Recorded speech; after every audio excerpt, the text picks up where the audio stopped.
Hello दोस्तों, स्वागत है आप सभी दर्शकों का हमारे चैनल सिद्धि आईएएस पीसीएस पे।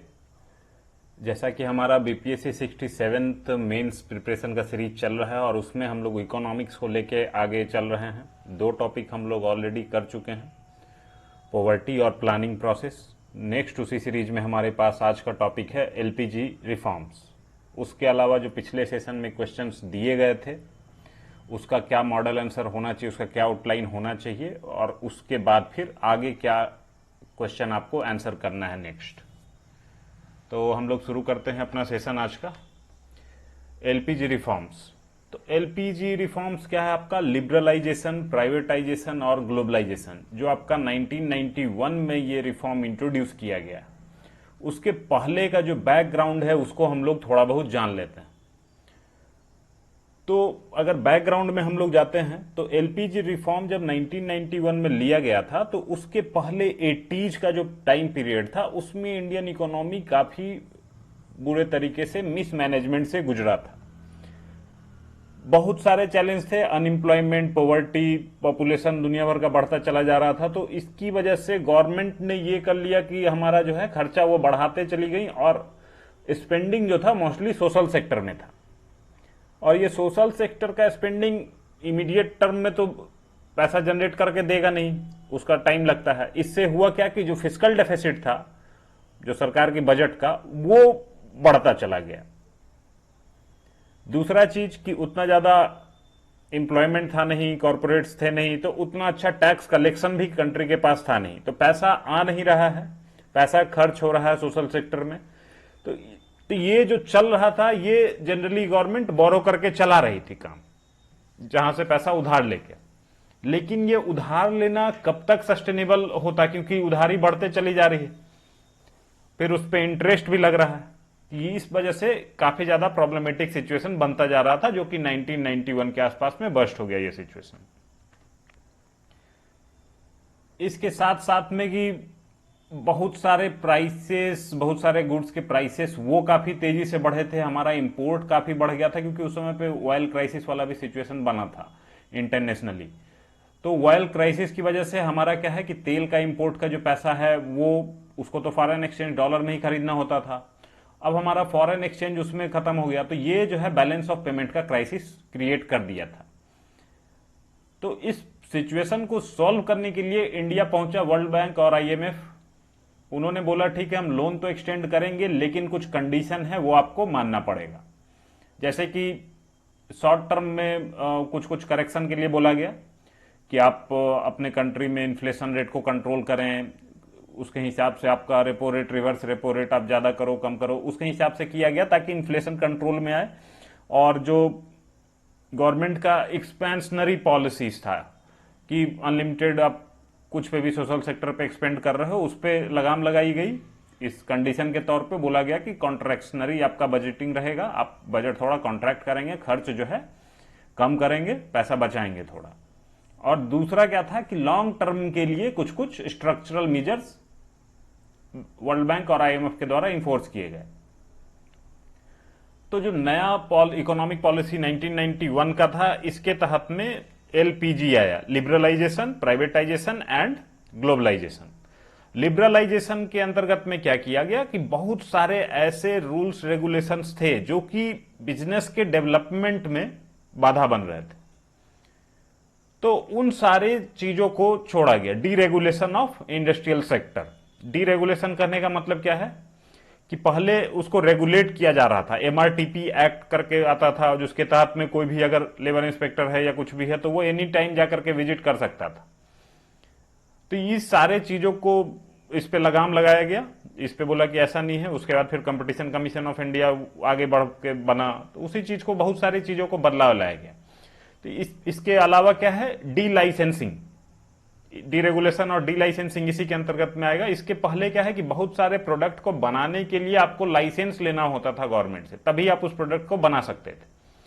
तो इस रिफॉर्म के बाद फिर कुछ कुछ प्रोडक्ट को छोड़ करके बाकी सब पे लाइसेंसिंग का रिक्वायरमेंट को खत्म कर दिया गया। तो इसको डी लाइसेंसिंग भी बोलेंगे। डीरेगुलेशन उसी से जुड़ा फेनोमेना है। डी लाइसेंसिंग क्या है, बिजनेस स्टार्ट करने के लिए आपको लाइसेंस लेने की आवश्यकता नहीं है। डीरेगुलेशन क्या है, डीरेगुलेशन में आपको जो रेगुलेशन होता था गवर्नमेंट के साइड से उसको कम कर दिया गया, उसको काफी नील लेवल पे ले आया गया, वो डीरेगुलेशन हो जाएगा। तो जो जिनमें लाइसेंस की रिक्वायरमेंट अभी भी थी वो sector alcohol, cigarette, hazardous chemical, industrial explosive, electronics, drugs, ये सारे आइटम जो थे रिजर्व में थे कि इन पे अभी भी लाइसेंस आपको लेना पड़ेगा। नेक्स्ट क्या है कि D reservation of industries for public sector, मतलब ऐसे बहुत सारे सेक्टर थे जो कि सिर्फ पब्लिक सेक्टर ही बना सकती थी, सिर्फ सरकार ही उसके लिए अधिकृत थी कि आप ही बना सकते हैं। इसको ओपन कर दिया गया पब्लिक सेक्टर के लिए। ऐसे बहुत सारे सेक्टर थे, जैसे आपका जो कार वार जो था मारुति, उसके पहले गवर्नमेंट का ही चलता था, फिर इसको बाहर बिल्कुल छोड़ दिया गया, बाहर से और भी बहुत सारी कंपनीज आई और वो सारी चीजें हुई। तो ये बाकी प्राइवेट सेक्टर के लिए जगह छोड़ दिया गया। अब वो लोग इंडस्ट्री में पार्टिसिपेट करेंगी, वो लोग डायरेक्ट प्रोडक्शन करेंगी। तो इसमें कुछ कुछ सेक्टर को छोड़ के बाकी सबको डिरिजर्व कर दिया गया। एटॉमिक एनर्जी, रेलवेज और डिफेंस, ये 3 एरियाज थे जो कि इसको छोड़ा गया। इसके अलावा फिर आपका बैंकिंग सेक्टर में काफी सारे रिफॉर्म किए गए। बैंकिंग सेक्टर में जो रिफॉर्म किया गया उसके तहत में आपका जो लिमिट था कि आप एफडीआई बैंकिंग सेक्टर में बहुत लिमिटेड था, बहुत उस लेवल तक ज्यादा नहीं लेके जा सकते थे, तो इसको अभी 74% तक बढ़ा दिया गया। नए बैंक आपको सेटअप करना है उसके लिए कोई अलग से कोई बैरियर नहीं था। आरबीआई जो वो है उसको रोल दिया गया कि आप फाइनेंशियल सेक्टर को रेगुलेट करेंगे और नया कुछ भी स्टार्ट होता है तो उसमें आप उसको फैसिलिटेट करेंगे, उसको और आगे बढ़ाने में मदद करेंगे। इसके अलावा पास्ट में जो बैंक्स थे उनको काफी सारी चीजें देखनी होती थी। CRR, cash reserve ratio, SLR, statutory liquidity ratio, इसका लेवल बहुत ज्यादा था। सीआरआर आपका बहुत लंबा 20%, 25%, एसएलआर आपका, तो ये सब मिला के करीब 50-60% तो इसी में आपको रिजर्व रखना पड़ता था बैंक्स को। तो इस लेवल को धीरे धीरे ईज किया गया, सीआरआर को कम किया गया। सीआरआर अभी देखेंगे तो 3-4% है, एसएलआर देखेंगे तो आपका 22-23% के आसपास पड़ता है।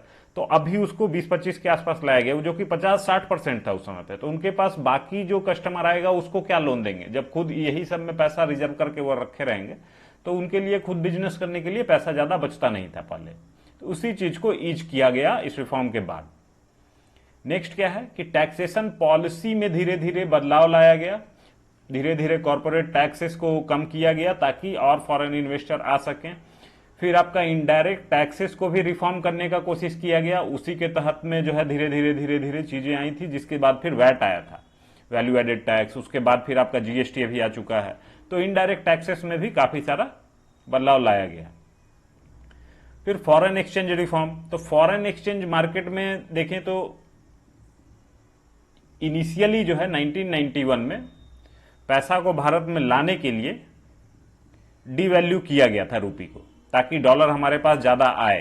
प्लस साथ में इसका एक ऑब्जेक्टिव ये भी था कि हमारा एक्सपोर्ट बढ़े, एक्सपोर्ट कॉम्पिटिटिवनेस हमारा बढ़ेगा अगर मार्केट में हमारा रूपी कमजोर होता है। तो अगर रूपी मजबूत होगा तो हमारा एक्सपोर्ट रिलेटिवली उतना कॉम्पिटिटिव नहीं रहेगा। तो एक्सपोर्ट को बढ़ाने के लिए ये भी एक ऑब्जेक्टिव था। फिर जो है पहले हम लोग फिक्स पेग सिस्टम अप्लाई करते थे कि इतना पे फिक्स हमारा एक्सचेंज रेट रहेगा। तो वहां से हम लोग मूव करके market determined exchange rate system पे हम लोग आए हैं। जो आपका डॉलर से रूपी का एक्सचेंज का सिस्टम है, पहले फिक्स पेग था, एक फिक्स ब्रैकेट में ही मूव करना होता था।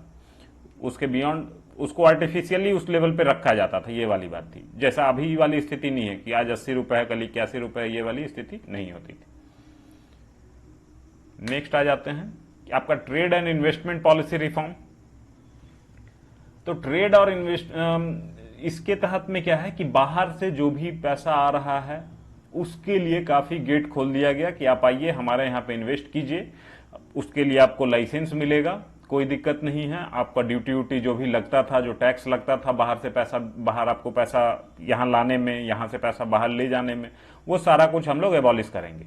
फिर यहाँ से जो प्रोड्यूस हो रहा है कोई भी गुड्स, तो उसको अगर बाहर भेजना है, एक्सपोर्ट करना है, तो उस पे भी जो कोई अगर रिस्ट्रिक्शन लगाया गया है, उस पे अलग से अगर एक्सपोर्ट ड्यूटी लगाई गई है तो उसको भी एबॉलिश किया गया। पूरे तरीके से इंडियन गुड्स का कम्पिटिटिवनेस को इंटरनेशनल मार्केट में बनाए रखने की कोशिश यहां से की गई। नेक्स्ट है आपका प्राइवेटाइजेशन। प्राइवेटाइजेशन का मतलब क्या है कि आप जो है ओनरशिप या मैनेजमेंट से अपना रोल को खत्म कर रहे हैं गवर्नमेंट के लिए। गवर्नमेंट अपने साइड से ओनरशिप या मैनेजमेंट का रोल उसको छाट रही है, अपना कम कर रही है। तो ये दो तरीके से हो सकता है। एक तो क्या है कि आप स्ट्रेटेजिक डिसइन्वेस्टमेंट करें, मतलब क्या है कि आपका जो स्टेक है, गवर्नमेंट का जो स्टेक है वो 49%, मतलब 50% से कम हो जाए। 50% से कम हो जाएगा तो मतलब क्या है, मैनेजमेंट जो है चला गया प्राइवेट के हाथ में।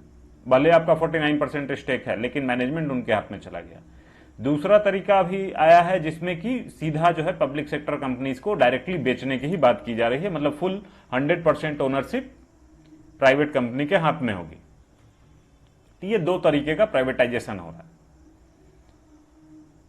तो इसका मेन जो ऑब्जेक्टिव था कि प्राइवेटाइजेशन क्यों करना है, एक तो क्या है कि जो फिजिकल डिसिप्लिन है, मैनेजमेंट एक्सपर्टीज है जो प्राइवेट सेक्टर की, प्राइवेट सेक्टर जनरली इफिशियंसी के लिए जाना जाता है, तो उस तरीके के डिसिप्लिन को हम लोग ला सकें। फिर प्राइवेट सेक्टर जनरली कोई अगर नई टेक्नोलॉजी आती है तो उसको जल्दी अडॉप्ट करती है, तो वो मॉडर्नाइजेशन को अडॉप्ट करने के लिए भी एक तरीके से प्राइवेटाइजेशन को फोकस किया गया। उसके अलावा क्या है कि गवर्नमेंट इंटरफेरेंस, उसकी वर्किंग में बहुत ज्यादा प्रॉब्लम, मान लीजिए कि गवर्नमेंट कुछ फंक्शन कर रही है, इसको रोक टोक कर रही है, तो मैनेजरियल डिसीजन में गवर्नमेंट के इंटरफेरेंस को भी रोक सके, ताकि जो है वो हर चीज इलेक्शन और उसके दिशा से ऊपर उठ के सोचा जा सके, कंपनी का जो ऑब्जेक्टिव है वो सबसे ऊपर रहे।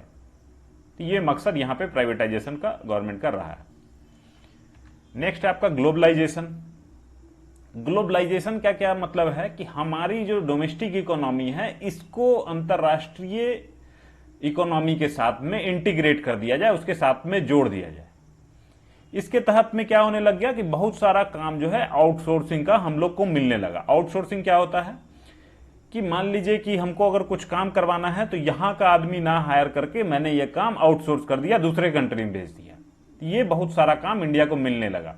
जैसे जो अपना आईटी सेक्टर का ग्रोथ रहा, बीपीओ की सर्विसेज, अकाउंटेंसी, बैंकिंग, ये सारी चीजें आउटसोर्सिंग की मदद से हमारे पास काम मिलने लग गया। इस काम मिलने का कारण क्या था कि हमारे यहाँ पे वेज रेट कम था, मतलब सस्ते में आदमी मिल रहा है। दूसरा क्या है कि हमारे पास आदमी है स्किल्ड मैन पावर, मतलब उसके पास उतना स्किल है कि जो काम उनको करवाना है वी कैन डू इट। तो ये इंडिया इसकी वजह से डेस्टिनेशन बन गया ग्लोबल आउटसोर्सिंग का। इसी वजह से हमारा जो आईटी बूम रहा वो एक मेजर फैक्टर रहा एलपीजी रिफॉर्म के सक्सेस के दिशा में। फिर आउटसोर्सिंग की वजह से बहुत सारा जॉब भी क्रिएट हुआ है इंडिया में। तो एक बड़ा सर्विस सेक्टर में जो जॉब प्रोवाइड करा रहा है सर्विस सेक्टर, तो उसमें एक आउटसोर्सिंग का बहुत ही इंपॉर्टेंट रोल है। इसके अलावा ग्लोबली जो है बिजनेस को प्रमोट करने के लिए, ट्रेड को प्रमोट करने के लिए 1990s में डब्ल्यूटीओ एज ए ऑर्गेनाइजेशन आया। इंडिया स्टार्टिंग से ही इसका मेंबर रहा है और किसी भी आर्बिट्ररी रिस्ट्रिक्शन अगर कोई ट्रेड पे लगाता है तो उसके अगेंस्ट इंडिया हमेशा से रहा है। तो ग्लोबल जो कनेक्शन है हमारा वर्ल्ड के साथ में, उसके साथ में हम लोग बिजनेस करना चाहते हैं ऑन फेयर टर्म। तो ये एक ग्लोबलाइजेशन का हमारा एक फायदा है कि हम लोग बिल्कुल रूल बेस्ड हम लोग ट्रेडिंग करेंगे। ऐसा नहीं कि हम लोग रूल को ताक पे रखते हुए, जैसे प्रेडेटरी प्राइसिंग होता है कि हम जानबूझ के अपना प्राइस, अगर मान लीजिए कि मेरा घर में भी 20 रुपए में बन रहा है गेहूं, तो बाहर हम उसको 5 रुपए में बेच देते हैं। 5 रुपए में अगर हम लोग 10 साल तक, 5 साल तक या 2 साल तक लगातार बेचते रहेंगे तो दूसरी जो कंट्री 20 रुपए या 22 रुपए में बेच रही थी उसका तो पूरा बिजनेस खत्म हो जाएगा 1 साल 2 साल के अंदर में।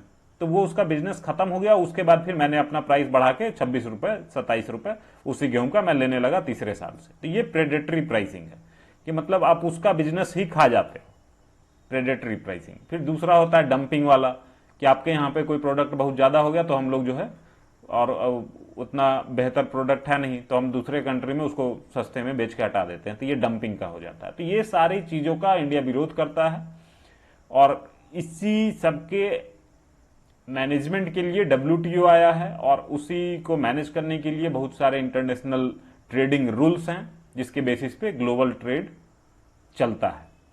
तो ये आपका एलपीजी रिफॉर्म क्या था ये हमने देख लिया। इसके आगे का जो चीज है वो आपको सर्च करना है कि एलपीजी रिफॉर्म से इंडिया को क्या फायदा हुआ और कुछ कुछ जगहों पे फायदा हुआ, कुछ कुछ लोकेशन में फायदा नहीं हुआ। जैसे बिहार जो है वहां पे एलपीजी रिफॉर्म्स का बहुत ज्यादा फायदा हम लोग को नहीं मिल पाया। तो ये इसके पीछे का क्या कारण रहा, क्या चीजें रही, तो वो आपका क्वेश्चन रहेगा जो कि आपको आंसर करना है। इस वीडियो के देखने के बाद आप उस क्वेश्चन को आंसर करेंगे। उसको क्वेश्चन फॉर्म में भी आगे हम लोगों ने दे दिया है। तो ये था आपका topic of the day. Next हम लोग शुरू करते हैं outline of the model answer. तो ये बीपीएससी 66 का जो 5वां सवाल था वो ये था कि पटना कलम चित्रकला की विशेषताएं क्या क्या हैं वो बताएं। तो इसका इंट्रोडक्शन में आप क्या करेंगे, व्हाट, ये क्या है, एक तरीके का पेंटिंग है जो कहाँ है, तो आपका पटना, दानापुर और आरा इस लोकेशन में पाया जाता है, कैसे किया जाता है, कब ये चीज का डेवलपमेंट हुआ है, तो वो सारा कुछ आप यहाँ पे इसको इंट्रोडक्शन में लिखेंगे। बॉडी में क्या है, इसका जो मेन क्वेश्चन पूछा गया फीचर्स, तो फीचर्स में हम लोग डायरेक्टली यहां पे आएंगे फीचर्स पे। तो फीचर्स में जब हम लोग आते हैं तो सबसे पहला फीचर की इंपैक्ट, इस पे किस किस तरीके के जो पहले की पेंटिंग्स रही हैं उनका क्या प्रभाव रहा है।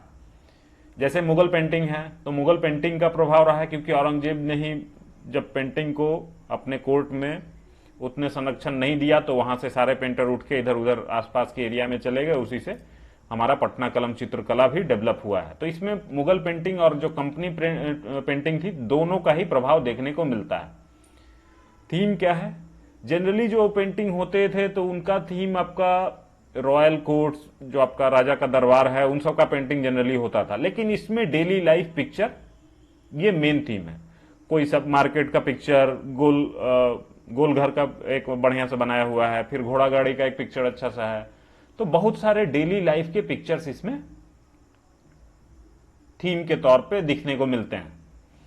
तीसरा क्या, पेंटिंग स्टाइल। तो पेंटिंग स्टाइल इनका मिनिएचर है, बहुत ही सिंपल है, कोई लैंडस्केप नहीं होता है, कोई फोरग्राउंड या बैकग्राउंड नहीं होता है इस पेंटिंग में।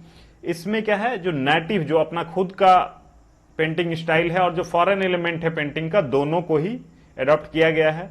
फिर जो है सॉलिड फॉर्म्स का शेडिंग ये देखने को मिलता है, जिसको कि हम लोग एक फॉर्म बोलते हैं कजली स्याही, जो कि इसका मेन क्रक्स है इस पेंटिंग का। तो कजली स्याही ये आपका कीवर्ड यूज होना चाहिए।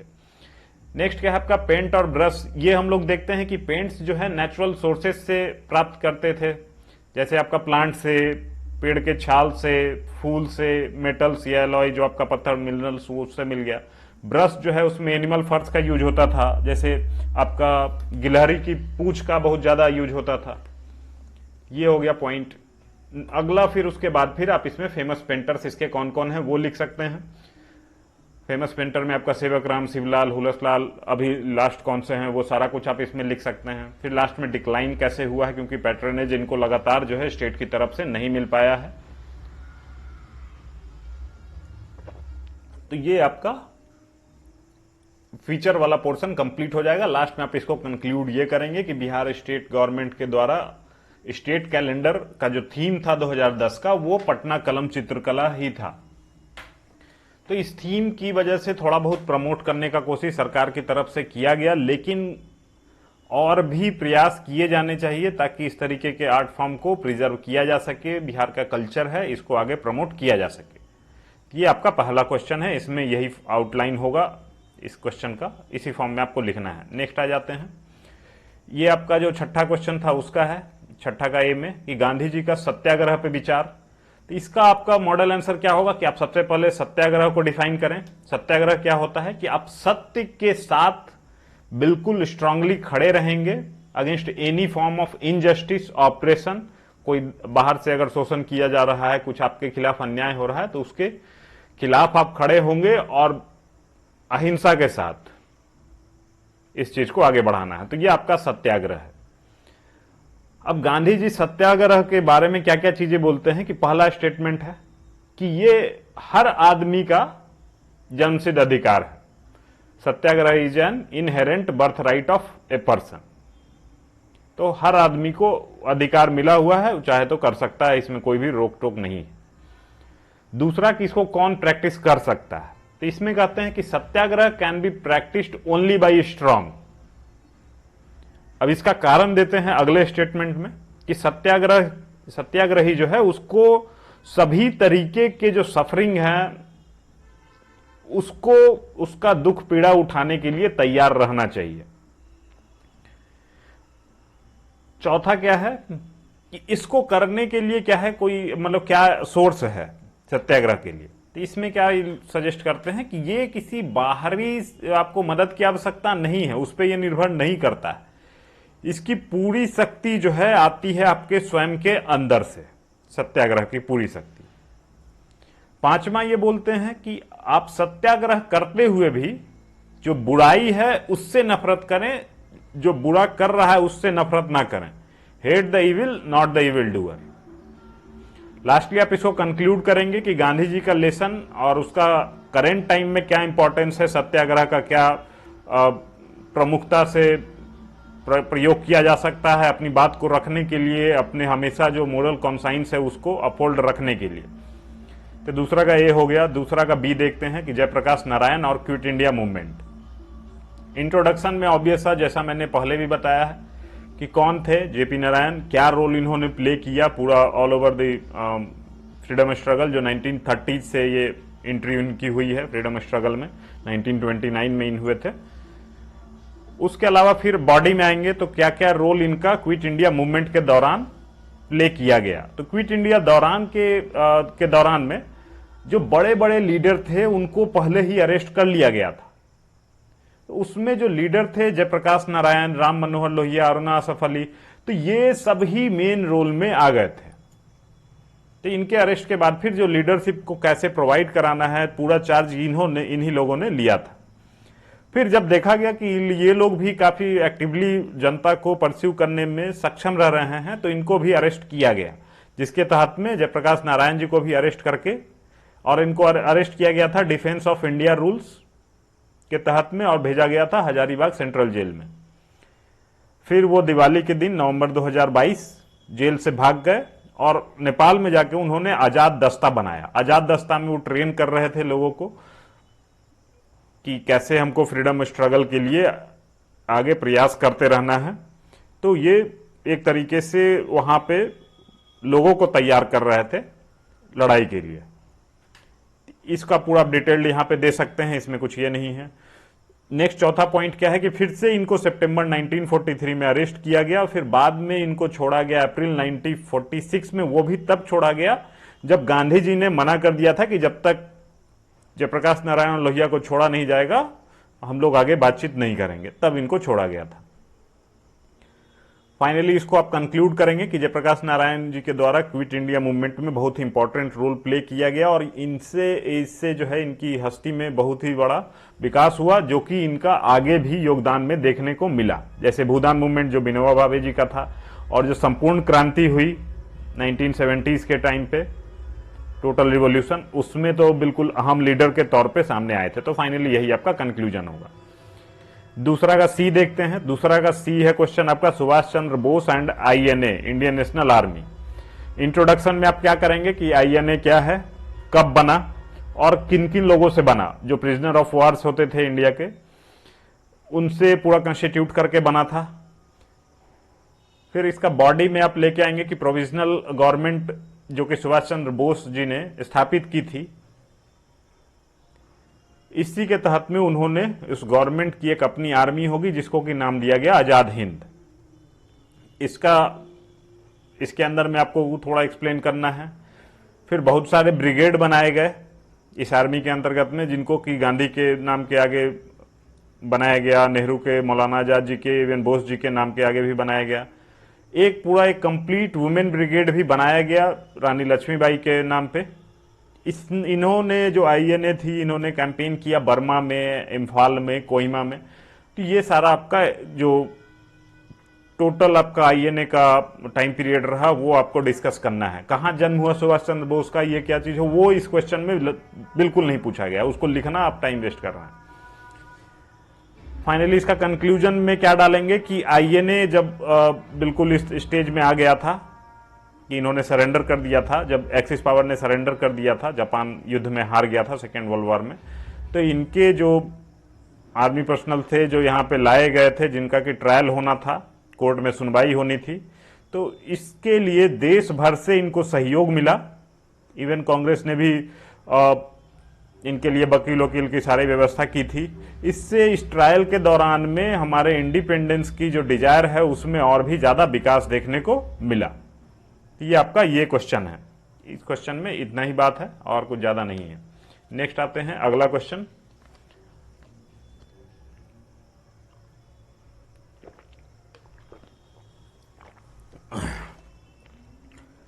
अगला क्वेश्चन है आपका कि इकोनॉमिक सर्वे 2019-20 के हिसाब से बिहार का जो इकोनॉमिक ग्रोथ रहा है 2-3 सालों में वो भारत के ग्रोथ से ज्यादा रहा है। तो इसमें पूछा गया कि कौन कौन से सेक्टर्स ने कंट्रीब्यूट किया है, इसका वर्णन करें। इसी चीज का क्वेश्चन के फॉर्म में था। तो इंट्रोडक्शन में आपको क्या करना है कि आपको दिखाना होगा कि कैसे इंडिया के ग्रोथ से ज्यादा ग्रोथ रहा है बिहार का। तो इंट्रोडक्शन आपका यही होगा, ग्राफ आप बना के दिखाएंगे कि एक पीरियड में बिहार का ग्रोथ रेट क्या रहा है और उस पीरियड में जो इंडिया है उसका ग्रोथ क्या रहा है। तो ये 3-4 सालों का आपको कंपैरिजन यहां पे दिखाना होगा ग्राफ के फॉर्मेट में। इसका इंट्रोडक्शन बन गया। नेक्स्ट फिर आगे आ जाते हैं बॉडी में। तो इसके बॉडी में आप क्या डालेंगे कि सेक्टर वाइज कंट्रीब्यूशन जो आपसे डायरेक्टली क्वेश्चन में पूछा गया है उस पे आएंगे। तो सेक्टर वाइज में एग्रीकल्चर का ग्रोथ कैसे रहा है, इंडस्ट्री कैसे ग्रो की है और सर्विसेज का ग्रोथ रेट क्या रहा है। तो इसके लिए आपको इकोनॉमिक सर्वे का आंकड़ा ध्यान में होना जरूरी है, जिसका कि आपका डिटेल वीडियो हम लोगों ने डाला है, उसको आप लोग देखिए। इकोनॉमिक्स के क्वेश्चन के लिए काफी ज्यादा हेल्पफुल है। तो ये तीनों को आपको सेक्टर वाइज जाकर के उसका ग्रोथ दिखाना होगा, क्या क्या स्टेप सरकार के द्वारा लिए गए, उसका क्या प्रभाव रहा। ये 3 हेडिंग में उसको आपको एड्रेस करना होगा। फिर अब देखते हैं कि क्यों, क्योंकि हमसे क्वेश्चन पूछा गया वर्णन करें, तो वर्णन करो में फिर उसका कारण वारण आप दे सकते हैं। तो इसका पहला कारण क्या है कि गवर्नमेंट के साइड से एक्सपेंडिचर ज्यादा रहा, इंफ्रास्ट्रक्चर डेवलपमेंट किया गया, बहुत सारा रोड, ये कनेक्टिविटी का प्रोजेक्ट उसको कंप्लीट किया गया। क्राइम कंट्रोल में रहा, जिसकी वजह से भी हमारा ग्रोथ कंटिन्यू चलता रहा। पॉलिसी कंसिस्टेंसी, जो पॉलिसी दिया गया है 2005 से वो कंटिन्यू अभी तक कंसिस्टेंसी देखने को मिलती है। गवर्नेंस में काफी सारे रिफॉर्म्स लिए गए हैं, जिसकी वजह से भी ग्रोथ रेट हमारा अच्छा रहा है। फिर FRBM एक्ट, उसके साथ में हमारी जो चीजें हैं FRBM एक्ट, उसमें हम लोग डिसिप्लिन्ड अप्रोच में पैसे खर्च कर रहे हैं। ये सारा इसके रीजंस के तौर पे आ जाएगा। इसके बाद फिर जो मेन क्वेश्चन है वो हमारा एड्रेस हो चुका है। ये हम लोग सजेशन के तौर पे ऑफर कर रहे हैं कि और क्या है चीजें जिसके कि हम लोग इंप्रूव कर सकते हैं और भी फर्दर बिहार के लिए। तो इसमें पहला सजेशन है कि आप प्राइवेट इन्वेस्टमेंट को बूस्ट करें। बूस्ट करने का तरीका क्या होगा वो दूसरा पॉइंट है कि ईज ऑफ डूइंग बिजनेस वो आप बढ़ाएं। इसके लिए बहुत सारा कुछ सजेशन है। सिंगल विंडो क्लियरेंस, अगर आपको बिजनेस स्टार्ट करना है तो उसके लिए 5 जगह से आपको क्लियरेंस लेना होता है, बहुत सारे डिपार्टमेंट से। तो ये 5 जगह से लेने की जगह अगर गवर्नमेंट में एक ही व्यवस्था की जाए कि आप यहाँ पे अपना फॉर्म सबमिट कर दें, यहाँ से आपको 10 दिन के अंदर में सारा कुछ क्लियर करके दे दिया जाएगा, यहीं से आपको क्लियरेंस मिलना है। तो आपको 5 जगह भागने की जरूरत नहीं होगी, जो बिजनेस के लिए ईजी होगा। दूसरा क्या है कि पॉजिटिव साइलेंस, ये एक कंसेप्ट होता है। इसमें क्या है कि आपने अप्लाई किया किसी स्पेसिफिक प्रोसेस के लिए, मान लीजिए आपको बिजनेस स्टार्ट करना है, उसके लिए आपने अप्लाई किया। अप्लाई करने के बाद फिर जो है 20 से 30 दिन तक आप इंतजार किए, आपको कुछ भी रिस्पॉन्स नहीं मिला। जो भी रिस्पॉन्स नहीं मिला आप उसको हाँ की तरह ट्रीट करते हुए आगे बढ़ सकते हैं। यही होता है पॉजिटिव साइलेंस। अगर मैं चुप हूं तो उसको मेरी हाँ समझिए, ये वाली बात। तो गवर्नमेंट के साइड से कुछ भी यहां पे रिस्पॉन्स अगर नहीं मिलता तो पॉजिटिव साइलेंस का कंसेप्ट ये कुछ स्टेट्स ने अडॉप्ट किया है। तीसरा है आपका लैंड बैंक का सिस्टम। हमारे यहां पे एक प्रॉब्लम चलता है लैंड का, कि बिजनेस स्टार्ट करने के लिए लैंड नहीं मिलता है। तो एक ऐसा भी तो किया जा सकता है कि सरकार की साइड से ही एक लैंड का पूरा पूल ले लिया जाए और वो डायरेक्टली बिजनेस को ऑफर करे। जो बिजनेसेस आ रही हैं, बिजनेस एंटिटीज आ रही हैं, उनको ऑफर करे लैंड बैंक के तौर पे बना करके। फिर दूसरा क्या, प्लग एंड प्ले सिस्टम, कि वहां लैंड बैंक सिर्फ इस तरीके का ना हो, प्लग एंड प्ले मतलब आए, जिस तरीके से हम लोग अगर बल्ब जलाना होता है या फिर टेबल लैंप जलाना है तो डायरेक्टली आपने उसका प्लग लिया, इलेक्ट्रिसिटी में दिया और काम करना शुरू हो गया। तो इसी तरीके से बिजनेस के लिए भी हम लोग सेटअप कर दें कि कोई आदमी आके अगर यहाँ पे बिजनेस सेटअप करना चाह रहा है, आप आइए, आपका सब कुछ यहाँ पे बना हुआ है, आप यहाँ पे बिजनेस डायरेक्टली एक प्लग लगाए ऑपरेट करना शुरू। यहाँ से डायरेक्ट आप ऑपरेट कर सकते हो, आपको बिल्डिंग सारा कुछ उपलब्ध है, यहाँ पे सेफ्टी सिक्योरिटी सारा कुछ उपलब्ध हमने करा दिया है, लॉजिस्टिक की सारी व्यवस्था हमारे साइड से कराई गई है। तो ये बिल्कुल प्लग एंड प्ले सिस्टम वाली बात होगी। तो ये हम लोग करेंगे तो बिजनेस हमारे पास आएगा। तीसरा सजेशन क्या है कि रेड टैपिज्म, इसको कट करना है। रेड टैपिज्म क्या है? लाल फीताशाही, जो आपका क्लियरेंस और वो सारा कुछ है उसमें आपको काफी ज्यादा उसको काटना पड़ेगा। चौथा क्या है कि हमारे यहाँ पे अनएम्प्लॉयमेंट और ये वाला सिचुएशन बन सकता है। तो लोकल लेवल पे जॉब क्रिएशन अगर करती है कोई बिजनेस, जितना ज्यादा जॉब क्रिएट करेंगे उसके हिसाब से आपको इंसेंटिव दिया जाएगा। मान लीजिए आपने अगर 5000 जॉब्स क्रिएट किए तो आपको टैक्स में 0.1% का रिबेट, इस टाइप का स्कीम लाया जा सकता है। फिर प्रोडक्शन लिंक्ड सब्सिडी, मतलब क्या है कि प्रोडक्शन आपका जैसे जैसे बढ़ेगा उसके हिसाब से सब्सिडी बढ़ाई जाएगी। जैसे पीएलआई स्कीम आपका चलता है भारत सरकार के द्वारा, तो इसको अगर चाहे तो बिहार सरकार भी अडॉप्ट कर सकती है।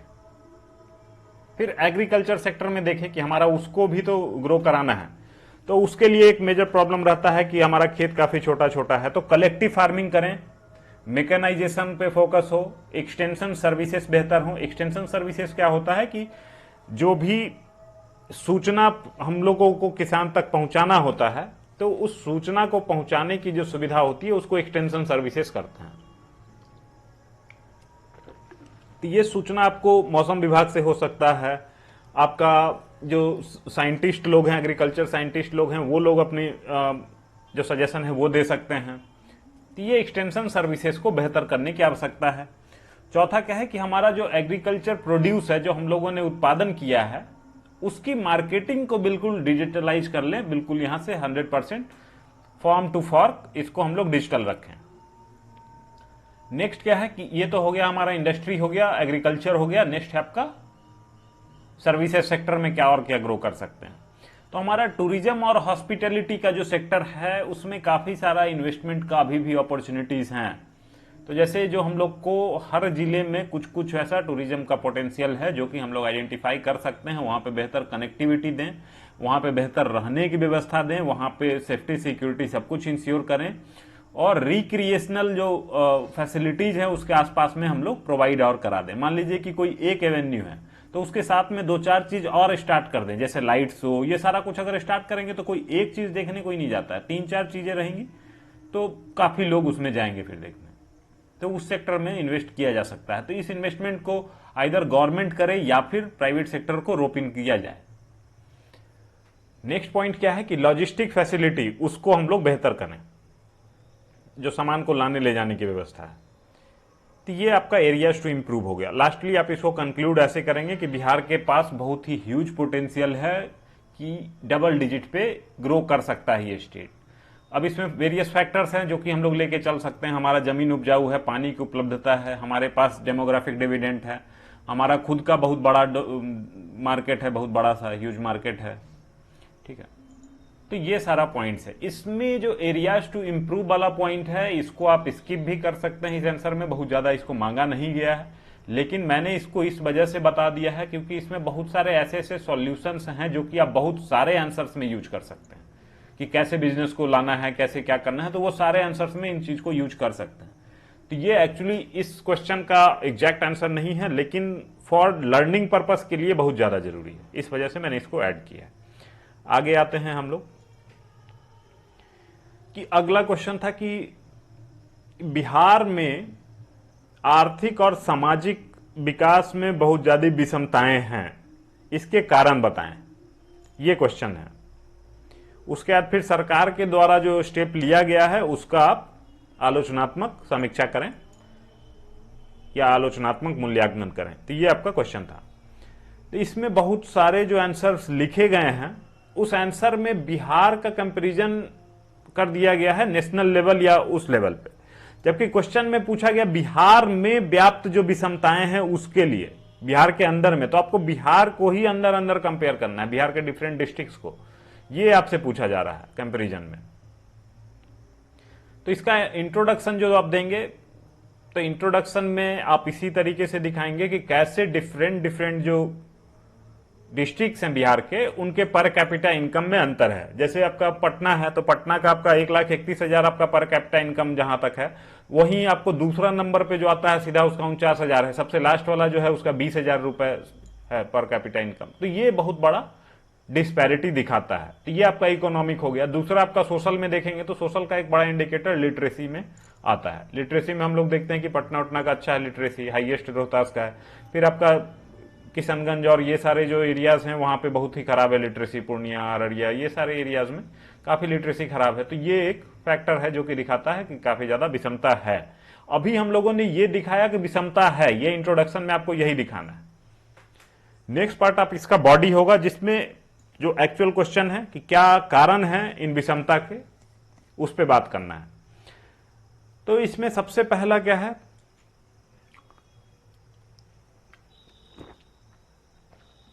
तो ये जो विकास में डिस्पैरिटी है, इसके लिए जो सेक्टर्स हैं उसको देख सकते हैं कि जो मेनली जो बैकवर्ड एरियाज हैं वो मोस्टली एग्रीकल्चर डोमिनेटेड है, वहां पे इंडस्ट्री और सर्विसेज का ग्रोथ नहीं हुआ है। दूसरा क्या है कि हमारे यहाँ पे इंडस्ट्री है लेकिन बहुत ही छोटे छोटे आइलैंड के तौर पे विकसित हुआ, जैसे पटना हो गया, मुजफ्फरपुर हो गया, हाजीपुर हो गया। तो यहाँ पे कुछ कुछ ऐसे ऐसे 2-4 इंडस्ट्रीज हैं। पूरे बिहार में उस तरीके से डेवलप्ड नहीं हुआ है कि आपका हर 25-30 किलोमीटर पे एक हमको इंडस्ट्री टाइप का कुछ लोकल मिल जाए, वैसा नहीं है। नेक्स्ट अगला प्रॉब्लम क्या है कि नेचुरल डिजास्टर, वो एक बहुत बड़ा फैक्टर है। आपका फ्लड वाला सिचुएशन और आपका जो ड्राउट वाला है, बाढ़ और सूखा दोनों से ही ग्रसित होता है बिहार। तो जिसकी वजह से भी काफी ज्यादा डिस्पैरिटी आ जाती है, क्योंकि डिसरप्ट होता है आपका पूरा का पूरा लाइफ। चौथा हम लोग देखते हैं कि हेल्थ और एजुकेशन फैसिलिटीज जो हैं वो बहुत ही कंसंट्रेटेड लोकेशन पे हैं। जैसे आपको इलाज करवाना है तो आज भी मैक्सिमम जिला से रेफर कर दिया जाता है पटना, तो पटना में ही आपका एम्स है, पटना में ही आपका पीएमसीएच है, और बाकी जगहों पे सुविधाएं हैं लेकिन उस तरीके की नहीं है, उस लेवल की इंफ्रास्ट्रक्चर नहीं है। यही हालत एजुकेशन का भी है। तो ये हम लोग को आवश्यकता है कि डिफरेंट डिफरेंट एरियाज में हम लोग हेल्थ हब और एजुकेशन हब यहाँ पे बनाएं।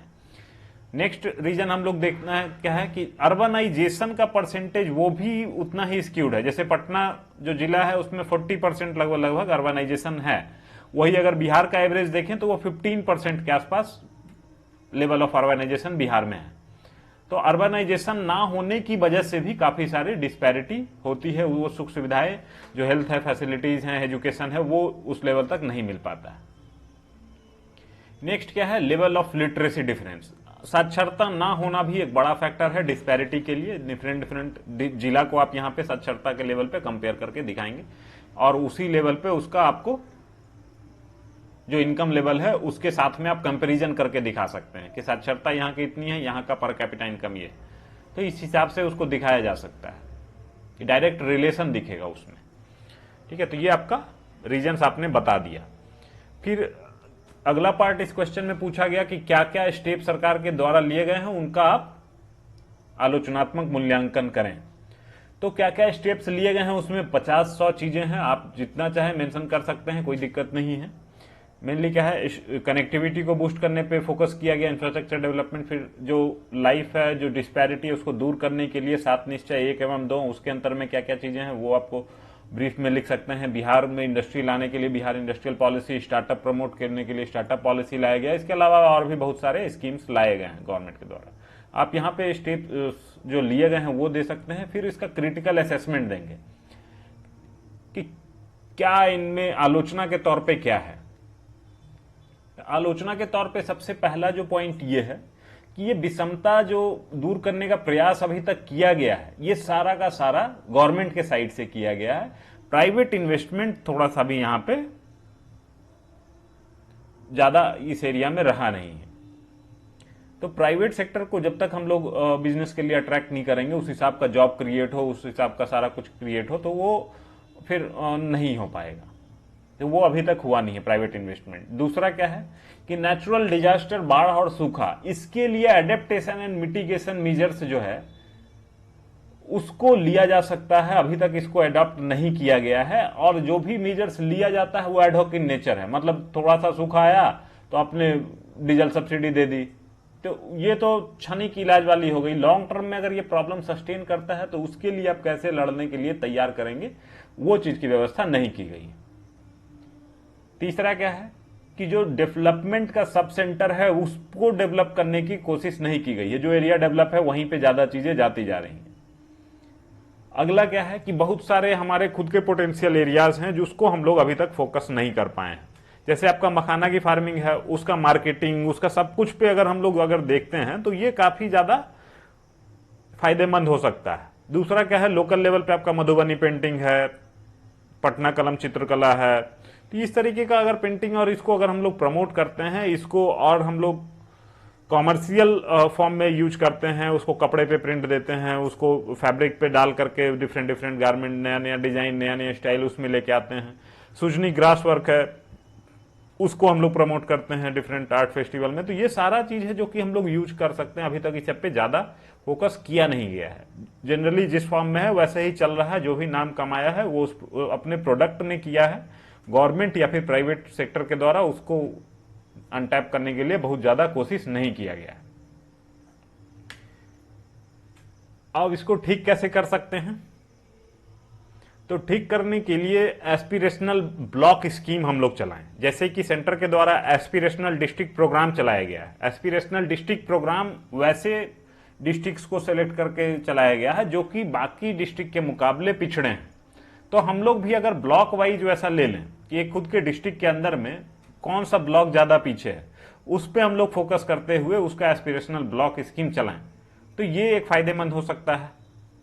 दूसरा क्या है कि जो इंडस्ट्रीज हमारे यहाँ पे आती हैं उनको बैकवर्ड एरियाज जो हैं वहां पे इन्वेस्ट करने के लिए अलग से इंसेंटिव है कि आप अगर वहां पे इन्वेस्ट कीजिएगा तो आपको 10% टैक्स में रिबेट ऐसे ही डायरेक्ट, उसके अलावा सब्सिडी भी आपको मिल जाएगी। तीसरा क्या है कि अगर आपको इस तरीके से बिजनेस अट्रैक्ट करने में अगर आप सक्षम हो जाते हैं तो जो लोकल प्रॉब्लम्स हैं हेल्थ का, एजुकेशन का, इसकी जिम्मेदारी आप CSR में दे सकते हैं, कॉर्पोरेट सोशल रिस्पॉन्सिबिलिटी। जो कंपनीज आएंगी उनका जो सामाजिक दायित्व है उसके तहत में उनको एजुकेशन का दायित्व है, जो हेल्थ फैसिलिटीज का दायित्व उनको दिया जा सकता है। या तो पूरा का पूरा दायित्व उनको दे दें, या फिर क्या है जो एग्जिस्टिंग फैसिलिटी है उसको मैनेज करने का दे दिया जाए, उसको सप्लीमेंट करने का कि उसमें और कुछ ऐड करके उनके साइड से दिया जाए। फोर्थ नंबर क्या है कि हम लोग जो है अर्बन क्लस्टर डेवलप करने पे फोकस करें। हर कुछ कुछ एरिया पे एक अर्बन क्लस्टर बनाया जाए, उस पे हर फैसिलिटी हो, सारी की सारी सुविधाएं वहां पे हो, तब जो है वहां पे और फर्दर विकास होगा और फर्दर इन्वेस्टमेंट होगा। तो ये सारा स्टेप्स जो है रिक्वायर्ड है। और भी कुछ कुछ स्टेप्स हैं जो आप इसमें लिख सकते हैं, एग्जॉस्टिव है लिस्ट। फिर फाइनली कंक्लूजन में आप ये दिखाएंगे कि मेन जो है बहुत सारे सोशल प्रॉब्लम्स का कारण जो है सामाजिक और आर्थिक विकास में जो विषमता है वो है। इसके लिए आपका कुपोषण हो गया, अशिक्षा हो गई, घरेलू हिंसा हो गया, पैतृक जो मानसिकता होती है वो वाली हिसाब किताब हो गया। तो ये सारा प्रॉब्लम जो है आपका डिस्पैरिटी की वजह से है। इस वजह से इस डिस्पैरिटी को एड्रेस करना बहुत ही ज्यादा जरूरी है और इस एक प्रॉब्लम को दूर करने से मल्टीपल थिंग्स ठीक हो सकते हैं। तो ये आपका कंक्लूजन रहेगा इस आंसर का। इसी लाइन पे आप इसको कंक्लूड कर सकते हैं। ये सारा आपका आंसर यही रहेगा। तो इस वाले का जो 5 क्वेश्चन हो गया आपका, और हाँ एक क्वेश्चन आपका प्लानिंग वाला था, तो प्लानिंग का कंट्रीब्यूशन, तो खैर वो वाला तो हम लोगों ने उस वीडियो में ही तरीके से बताया था और वो आंसर जो है मैक्सिमम लोगों ने काफी अच्छे तरीके से लिखा है, तो उसको इलेबोरेट करने की कोई ज्यादा आवश्यकता है नहीं। नेक्स्ट है कि आपका आगे कौन सा क्वेश्चन अटेम्प्ट करना है। तो बीपीएससी 66 में अब अभी तक हम लोग 6 सवाल लिख चुके हैं। बाकी आगे जो है GS1 और GS2 का 7वां और 8वां सवाल आप लोग अटेम्प्ट करें। अटेम्प्ट करके आप लोग कल तक का समय है, आप लोग पूरा ले सकते हैं, परसों सुबह भी आप दे सकते हैं। परसों हम लोग अगला टॉपिक कोशिश करेंगे कि उसका वीडियो और आगे का फिर होमवर्क हम लोग आगे करेंगे। तो 9वां 10वां हम लोग आगे वाले सेशन में करेंगे। तो कल कोशिश कीजिए कि आप लोग लिख लें ये 5 सवाल। 4 सवाल तो ये हो गया, और जो 5वां सवाल है एलपीजी रिफॉर्म्स जो हम लोगों ने पढ़ा है उस पे है। 5वां सवाल यह है कि LPG reforms contributed significantly in development of Indian economy. But Bihar missed the bus, discuss the reasons behind it. मतलब जो एलपीजी रिफॉर्म्स भारत में आए उससे भारत की जो इकोनॉमी रही उसमें काफी ज्यादा सहयोग मिला, विकास होने में उसका काफी ज्यादा योगदान रहा, लेकिन बिहार को इसका फायदा ज्यादा नहीं मिल सका। इसके पीछे के कारण जो है आप उसको डिस्कस करें, यही आपका क्वेश्चन है। तो आज का क्वेश्चन यही है। हाँ, और आप क्वेश्चन जब अटेम्प्ट करेंगे, अटेम्प्ट करने के बाद फिर जो टेलीग्राम चैनल है सिद्धि ISPCS, उसका लिंक आपको इस वीडियो के डिस्क्रिप्शन में भी मिल जाएगा, वहां पे आप जाके चैनल ज्वाइन कर सकते हैं। चैनल ज्वाइन करने के बाद आप वहां पे आंसर पोस्ट करेंगे, हम लोग उसका इवेल्युएशन देते हैं। उसके बाद फिर अगले सेशन में एक मॉडल आंसर भी दे देते हैं कि क्या किस लाइन पे आपको आंसर करना चाहिए था। तो इससे आपको काफी कुछ सीखने को मिलेगा। तो कीप राइटिंग, कीप इम्प्रूविंग, और साथ में करंट अफेयर भी है, वो आप लोग थोड़ा थोड़ा करते रहें अभी से। So that's all we have today. Thank you for watching.